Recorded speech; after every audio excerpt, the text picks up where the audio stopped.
청와대가 오늘 이미선 헌재 재판관 후보자의 임명 강행을 위한 청문 보고서를 국회에 재송부를 했습니다.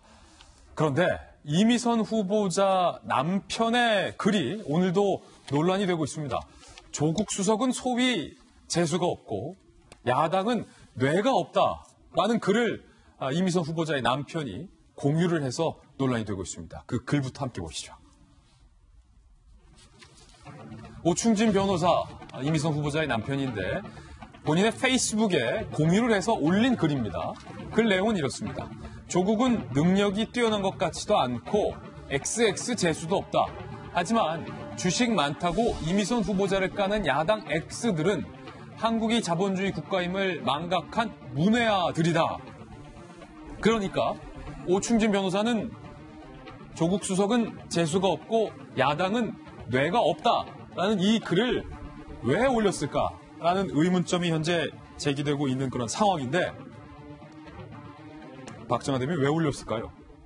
글쎄요, 이렇게 많은 국민들이 얘기를 하고 있고 저희도 며칠째 벌써 지금 이미선 후보자의 문제에 대해서 많이 얘기를 하고 있는데요. 아직도 그 청와대나 그 이미선 후보자 본인뿐만 아니라 뭐 조국 민정수석 그리고 특히나 그 부근되는 오충진 변호사 같은 경우는 그 본질에 접근을 못하고 있는 것 같아요. 그러니까 여전히 그들만의 리그 안에서 잘못된 생각으로 뭐가 문제가 있느냐는 생각을 하고 있는 것 같아요. 우리가 일반 서민들이 보통 어느 동네가 너무 좋아가지고 그 동네 우연히 집을 샀다가 10년이 지났는데 10억이 되고 20년이 지났는데 30억이 된 거에 대해서 누가 뭐라고 하겠습니까? 그리고 어느 기업이 너무너무 좋아가지고 그리고 기업 정신 너무 좋아서 그 모든 재산 부어 그 기업이 잘 되길 바라는 마음에서 주식을 투자해서 10년, 20년이 흘렀다.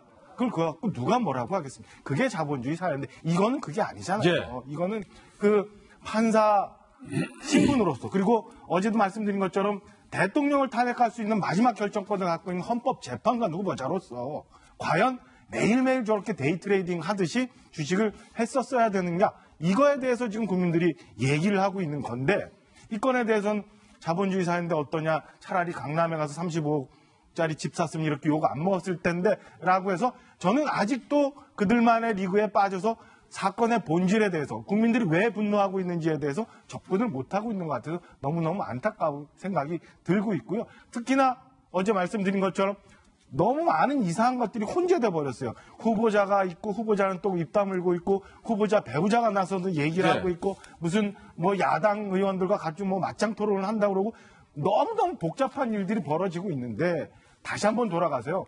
사회지도층 헌법재판관 후보자가 가져야 될 자질에 대해서 국민들이 좀 이상하다고 의문을 품고 있는 점에 대해서 임명권자도 그렇고요. 주변에 있는 분들도 그렇고요. 예. 다시 한번 좀 생각해 주시고 고민해 주셨으면 하는 바람입니다. 박정아 대변인이 그렇게 말씀하시면 야당 의원은 아니지만 오충진 변호사는 박정아 대변인을 향해서 뇌가 없다라고 생각하고 아마 이 글을 올렸다는 건데 조국 수석을 향해서도 어떻게 보면 재수 없다라고 오충진 변호사가 생각하는 건지는 잘 모르겠습니다만 그런 글을 올렸다는 겁니다. 황교안 대표는 비판을 했습니다. 들어보시죠. 법무비서관은 후보자 남편에게 해명글 올리라고 시켰다고 합니다. 민정수석은 이 글을 카카오톡으로 퍼날랐다고 합니다. 책임을 지고 사과하고 스스로 물러나도 모자랄 사람들이 국민을 상대로 해서 여론 전쟁을 벌이고 있는 것입니다. 김광삼 변호사님, 문득 궁금해졌는데 조국 수석을 향해서도 사실은 뭐 야당을 향해서 뇌가 없다라는 표현이 등장하긴 했지만 그 글을 보는 조국 수석 입장에서는 재수가 없다. 뭐 무슨 기분이 들었을까 생각이 들어요? 굉장히 기분이 나빴을 거예요. 그리고 일단 뭐 이미선 후보자에 대해서는 이제 뭐 일단 뭐 그 검증 절차에서는 조국 수석의 책임이 있잖아요. 근데 본인이 했음에도 불구하고 아마 저런 얘기하는 거에 대해서는 굉장히 불쾌하겠지만 아니 나는 오케이라고 했는데 나한테 재수 없다고 하니까. 그렇죠. 결국 끝까지 갈 수밖에 없는 상황이 아닌가 싶어요. 실력도 없다고 하고. 네.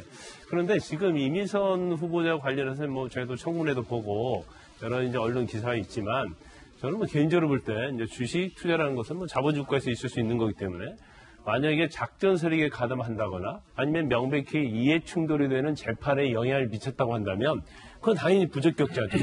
근데 저도 뭐 그 재판 사건도 살펴보고 그랬는데 그 이해 충돌까지 가는 사안은 아닌 것 같아요.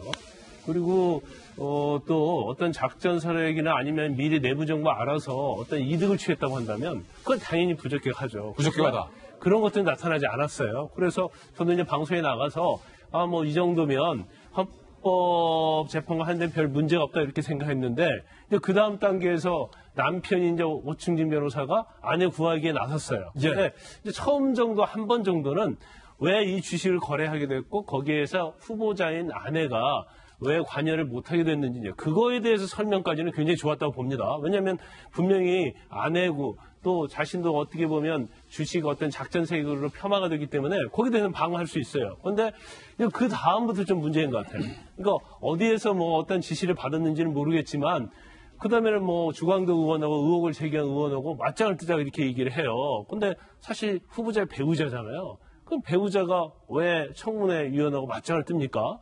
그 다음에 두 번째로, 또 굉장히 국민 정서에 맞지 않게 내가 5억 원짜리 강남 아파트를 샀다고 하면 이게 문제가 되겠느냐는 식으로 계속적으로 이 얘기를 하고 지금 SNS 계정도 11일 날 만든 걸 보면 이전에 이제 SNS에 안 했던 걸 보입니다. 근데 일부러 새로 만들어서 거기에서 야당을 공격하고 조국 수사에 대해서 재수가 없다는 이런 공유 자체를 올리는 것은 굉장히 부적절하다고 봐요. 그래서 오히려 아내를 구하려다가 이거 자체가 화가 될 수 있다. 예. 그래서 더 이상 그만하고 여당이나 청와대의 어떤 입장을 좀 지켜보는 게 좋지 않나 싶습니다.